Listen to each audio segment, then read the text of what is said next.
Bismillahirrahmanirrahim. Assalamu alaikum students. Today we have to discuss the topic moment of inertia. Inertia, we have already discussed about it. Inertia is the ability of a body to continue its state of rest or uniform motion. And mess is the measure of the inertia. जितना किसी body का mess ज़्यादा होगा उतना उसका inertia ज़्यादा होगा, यानी उतना ही उसको मूव करना भी मुश्किल होगा और मूविंग बॉडी को स्टॉप करना भी मुश्किल होगा. ये लीनियर मोशन में हम यूज़ करते हैं इनर्शिया. एंगुलर मोशन में हम लेते हैं मोमेंट ऑफ इनर्शिया. अगर एक बॉडी सर्कुलर पाथ के अलॉन्ग मूव कर रहा है तो उसका जो इनर्शिया होगा, एंगुलर इनर्शिया, उसे हम कहते हैं moment of inertia. Physical definition इसकी यह है, the ability of a body to maintain its state of rest और uniform angular motion is called moment of inertia. Mathematical definition इसकी क्या है, the product of mass and square of distance from the axis of rotation is known as moment of inertia. जब कोई भी body rotate करता है तो वो हमेशा एक फिक्स्ड एक्सिस ऑफ रोटेशन के अबाउट रोटेट करता है. फिक्स्ड एक्सिस ऑफ रोटेशन से उस बॉडी का जो डिस्टेंस होता है उसे हम आर से रिप्रेजेंट करते हैं. So I will be equal to M R square. So its SI units are kilogram metre square and dimensions are M L square. Mass का यूनिट है किलोग्राम, आर जो है डिस्टेंस है, इसका यूनिट होगा metre. So kilogram metre square और dimensions होगी M L square. ये स्केलर क्वांटिटी है. अब हम यहाँ पे हम कंसिडर करते हैं, we consider a massless rod. This rod can rotate about a fixed point. This O is the axis of rotation of this rod and m mass is attached with it. A force is applied on the rod which is perpendicular to the rod. अगर हमने इसको push करना होगा तो यहाँ पे देखें perpendicular force इस पे अप्लाई कर रहे हैं हम. And that force from Newton's second law is F is equal to ma. As the body is rotating along circular path, so angular acceleration is produced in it. So and a is equal to r alpha. We put this value of a in equation 1. So F will be equal to m into r alpha. By multiplying both sides by r, we get rf is equal to mr square into alpha.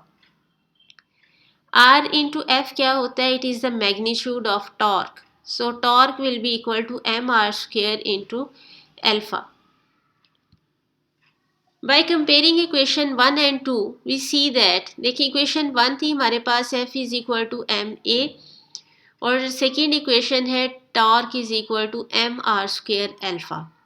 देखिए F is replaced by torque, यानी force replace हो गई है torque से. ये already हमने torque के topic में भी पढ़ा है कि torque is the counter part of force, यानी जो काम लीनियर मोशन में फोर्स करती है वही काम टॉर्क एंगुलर मोशन में करता है, यानी फोर्स लीनियर एक्सेलरेशन प्रोड्यूस करती है और टॉर्क एंगुलर एक्सेलरेशन प्रोड्यूस करता है. Here mass is replaced by moment of inertia. जैसे हम कहते हैं mass is the measure of inertia, so mr square यानी moment of inertia is the measure of angular inertia and a is replaced by alpha. linear motion में हम a लेते हैं और angular motion में alpha लेते हैं. the quantity mr square is known as moment of inertia I.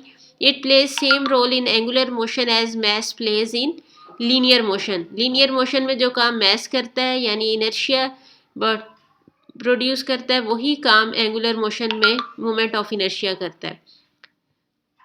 Moment of inertia depends on mass m and secondly it depends on position of axis of rotation.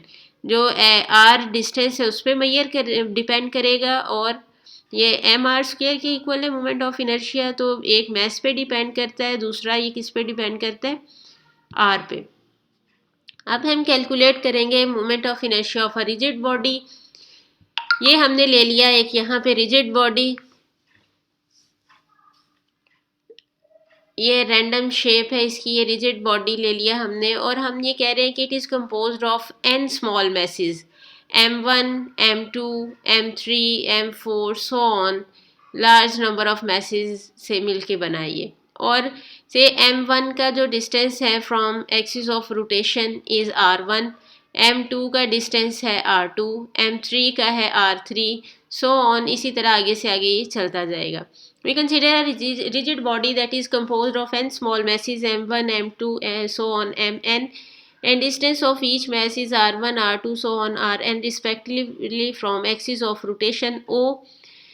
The torque acting on M1. अब देखिए जब ये rotate करेगा body तो इसमें torque produce होगा. तो first particle जो है इसका टॉर्क T1 क्या होगा, M1 R1 square alpha 1. Second का क्या होगा, M2 R2 square alpha 2 and so on. nth particle का टॉर्क होगा Mn Rn square into alpha n. जब हमने टोटल टॉर्क पूरे रिजिड बॉडी का लेना है तो हम क्या करेंगे, इन सब को एड अप कर देंगे. तो total torque will be M1 R1 square alpha 1 plus M2 R2 square alpha 2 plus so on Mn Rn square alpha n. Since body is rigid, so all the masses will move with same acceleration. ऐसा नहीं है कि एक particle की velocity और है दूसरे की और है, सारे पार्टिकल्स पूरे रिजिड बॉडी के अंदर ही इकट्ठे मूव कर रहे हैं तो सबका एंगुलर एक्सेलरेशन सेम होगा. So we replace alpha 1 alpha 2, so alpha N, so on alpha N is equal to alpha. तो टोटल टॉर्क क्या हो जाएगा, हम सबको अल्फा से रिप्लेस करेंगे और अल्फा को कॉमन ले लिया है तो M1 R1 square plus M2 R2 square plus so on Mn Rn square हो गया. इसको हम समेशन फॉर्म में लिख देंगे. सिग्मा समेशन नोटेशन है, यानी ये सम को रिप्रेजेंट करता है. सम हमने लिया है i is equal to 1 to n MI square और अल्फा साथ आ जाएगा. यानी कि i की वैल्यू हम कहाँ से कहाँ तक पुट करेंगे, 1 से n तक. देखिए 1 पुट करेंगे तो फर्स्ट टर्म बनेगी M1 R1 स्क्वायर, 2 पुट करेंगे तो सेकेंड टर्म, इसी तरह n तक वैल्यूज़ पुट करेंगे तो हमारे पास टोटल टॉर्क बन जाएगा. Where i is equal to sigma i is equal to 1 to n MI square. यहाँ पे अल्फा नहीं आएगा साथ. ये है moment of inertia of rigid body. Next ये हमारे पास है कुछ फार्मूलाज, ये आपने याद रखने हैं मोमेंट ऑफ इनर्शिया. एक तो हमने जनरल मोमेंट ऑफ इनर्शिया ले लिया रिजिड बॉडी का.